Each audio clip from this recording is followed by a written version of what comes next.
অজু ভঙ্গের কারণ 7টি। কয়টি বলেন তো? 7টি। নামাজ ভঙ্গের কারণ 19টি। তদুরূপভাবে আমরা হয়তো অনেকেই জানি না ঈমান ভঙ্গের কারণ 10টি। কয়টি? 10টি। ঈমান ভঙ্গের 10টি কারণের ভিতরে আমি মাত্র একটি পয়েন্ট নিয়ে আলোচনা করব ইনশাআল্লাহুল আজিজ। আল্লাহ পাক বলেন ফাযাক্কির বিল কুরআনি মান ইয়াখাফু ওয়াঈদ।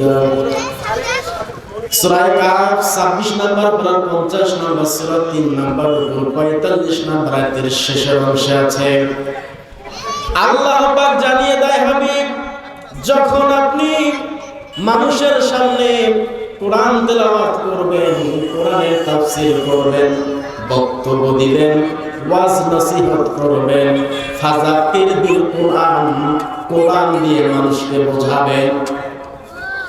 শুধু তাই নয়, এই কোরআনের কথা দিয়ে যখন মানুষদেরকে তাফসীর করে করে বোঝাবেন, আল্লাহ পাক নিদর্শন দিয়ে দিলেন। শুধু বোঝালেই হবে তা নয়, কিতাবুন উনজিলা ইলাইকা ফালা ইয়াকুন ফি সাদরিক হারাজুম মিনহু লিতুনজিরা বিহি ওয়া যিকরা লিল মুমিনিন।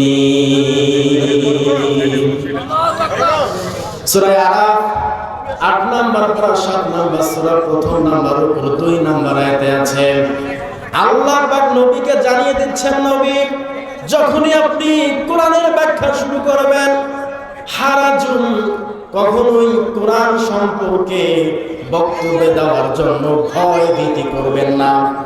খবরদার ভয় পাওয়া যাবে না।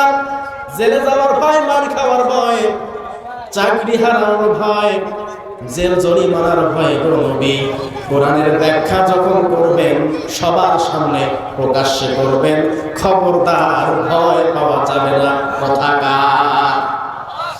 সম্মানিত হাজিরিন, আমার আলোচনার বিষয় আছে ঈমান।